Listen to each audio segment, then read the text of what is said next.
दूंगा, उसके बाद फिर आपको एक क्वेश्चन कराता हूँ। इसमें 2 मिनट जो होगा वो वेक्टर स्पेस नहीं होगा, बाकी हमारे पास होगा, है ना। लिमिट ऑलवेज एग्जिस्ट करती है ना, तो ये ध्यान देने की जरूरत है। अच्छा, मैं थोड़ा सा 2 मिनट का ज्ञान दूंगा, उसके बाद फिर आपको एक क्वेश्चन कराता हूँ। इसमें 2 मिनट का ज्ञान दूंगा मैं आपसे। देखो होता क्या है, कभी कभी मेरे ऊपर आरोप लगता है कि जीपी सर क्लास के अंदर बहुत डांटते हैं, कभी कभी बहुत बोल देते हैं, कभी कभी ये कर देते हैं।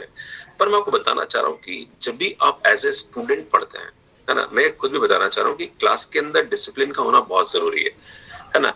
आपके माता पिता, मुझे लगता है सबसे ज्यादा आपको डांटते होंगे, है ना, और आपको बुरा लगता होगा, पर कहीं ना कहीं वो आपका सबसे भला चाहते हैं। देखो अनअकैडमिक मैं एजुकेटर हूँ, सुनना मेरी बात को समझने की कोशिश करना और मेरा इंटेंशन समझना, प्लीज मेरा इंटेंशन समझना।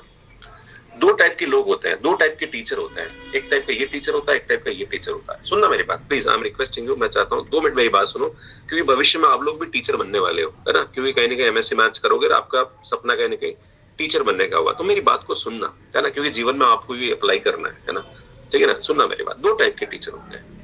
एक टीचर ऐसा होता है जो बच्चों से मतलब चाहता है कि बच्चे उसके बारे में अच्छा बोले, वो बच्चों के सामने बहुत मीठा मीठा लाइक होता है लोग, है ना। मैं ऐसे टीचर मैंने को बहुत सारे देखे, और मैंने ऐसे लोगों को देखा जो 11th 12th में पढ़ाते हैं, जो इतना मतलब अरे बेटा तुम्हारी तो मस्त है, शानदार हो जाएगा, सब बढ़िया हो जाएगा, कड़े कोई तकलीफ नहीं बेटा, लोनों में बता दो इसका आंसर, तुम शांति से बताएंगे, ये करेंगे वो करेंगे, है ना। आपको लगेगा यार ये गुरुजी मजा आ गया है, मतलब हर चीज का सोल्यूशन दे रहे हैं। और एक हमारे जैसा आदमी होता है, जहां लगता है कि आंसर देना है वहां देता है, जहां लगता है कि बेटा तेरे को मेहनत करने की जरूरत है, समझ में आ रहा है कि नहीं, तू गलती कर रहा है, तेरे को ध्यान देने की जरूरत है।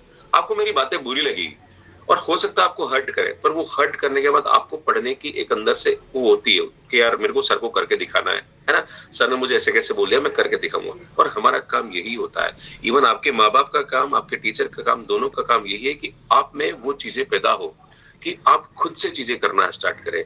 अगर मैं स्पून फीडिंग कराता रहूंगा ना बेटा, कभी जीवन में तुम आगे नहीं बढ़ सकते। समझ में आ रहा है कि नहीं आ रहा। तो टीचर का ये एटीट्यूड होना बहुत जरूरी है ना। मैं आपके सामने हीरो बन जाऊं, मैं आपके सामने प्यार से सब कुछ बता दूं, हर चीज का क्वेश्चन का आंसर बता दूं, बेटा मैं हीरो बन जाऊंगा, पर उससे तेरा डेवलपमेंट होने वाला नहीं है। तुझे अपना सही और तुझे अपना गलत पता होना चाहिए कि मेरा कहाँ सही है और कहाँ गलत है। दवाई जो होती है ना, कभी कभी कड़वी लगती है, पर वो बहुत अच्छा इलाज करती है।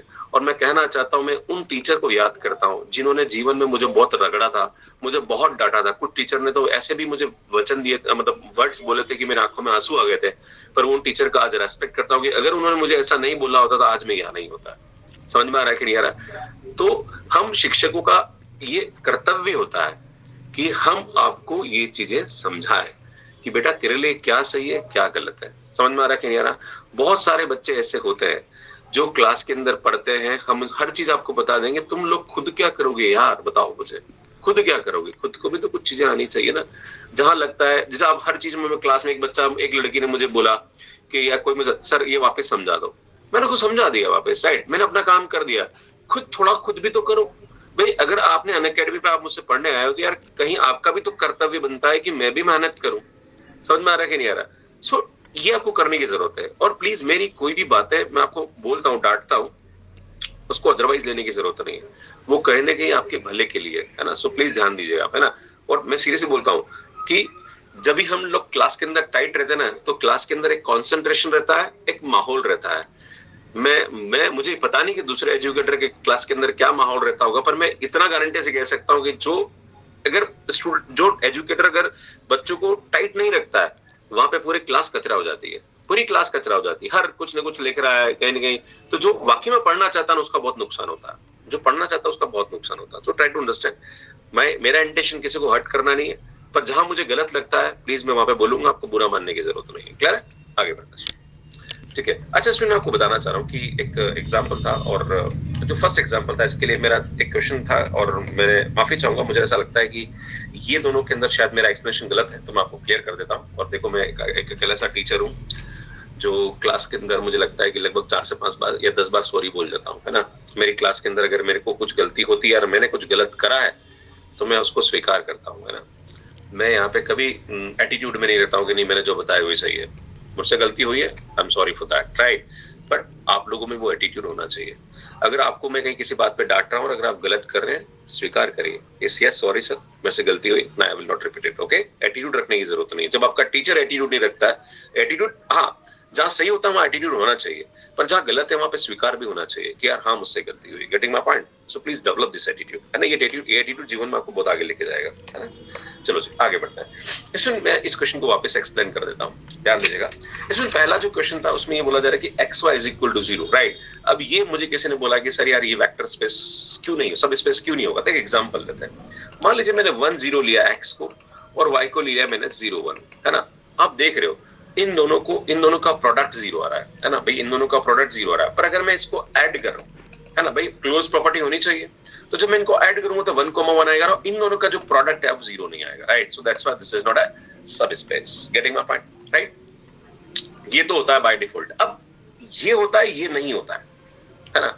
ये होता है, ये नहीं होता है। अब आप बोलोगे सर ये क्या बात हुई, ये होता है ये क्यों। अच्छा मैं आपके सामने बताना चाह रहा हूँ, बेटा सुनना मेरी बात, है ना, सुनना मेरी बात, है ना। ये ओवर आर है, मुझे एक चीज बता यार, ओवर आर है दो पॉजिटिव, दो ऐसे नंबर जिनका स्क्वायर का सम 0 होता है, दो ऐसे नंबर जिसका स्क्वायर का सम 0 होता है, वो कौन सा नंबर होता है? ओनली 0 0 होता है भाई, 0 0 होगा तो ये ट्रिवियल सब स्पेस होता है। सुन, ये 0 ट्रिवियल सब स्पेस होता है। समझ में आ रहा है कि नहीं आ रहा? Getting my point? ये हमारे पास क्या होता है? ट्रिवियल सब स्पेस होता है। पर सुन ये नहीं होता।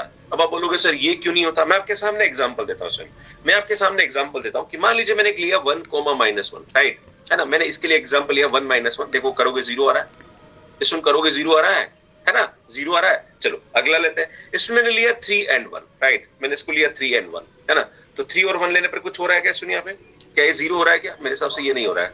एक तो 1 and -1 ले ले और दूसरा क्या ले, अच्छा 1 and 1 ले ले। आई थिंक मेरे हिसाब से 1 1 ले लेते हैं, है ना। 1 1 ले लेते हैं, मेरे हिसाब से 1 1 ले लेते हैं। चलो 1 1 भी इसको सेटिस्फाई कर रहा है, राइट। अब क्लोज प्रॉपर्टी होनी चाहिए, क्लोज प्रॉपर्टी होनी चाहिए। इन दोनों का जोड़ते हैं बेटा, इन दोनों को जोड़ेंगे तो क्या आएगा? 2 0 हो जाएगा और 2 0 भी इसको सेटिस्फाई करना चाहिए, है ना। पर ये इसको सेटिस्फाई नहीं करता है ना। सो that's why this is not a सब स्पेस। क्लियर है? तो ये ध्यान देने की जरूरत है। दिस इज द कंसेप्ट, है ना। तो ये आपको पता होना चाहिए। क्लियर है? So I am sorry for that. आगे बढ़ना है।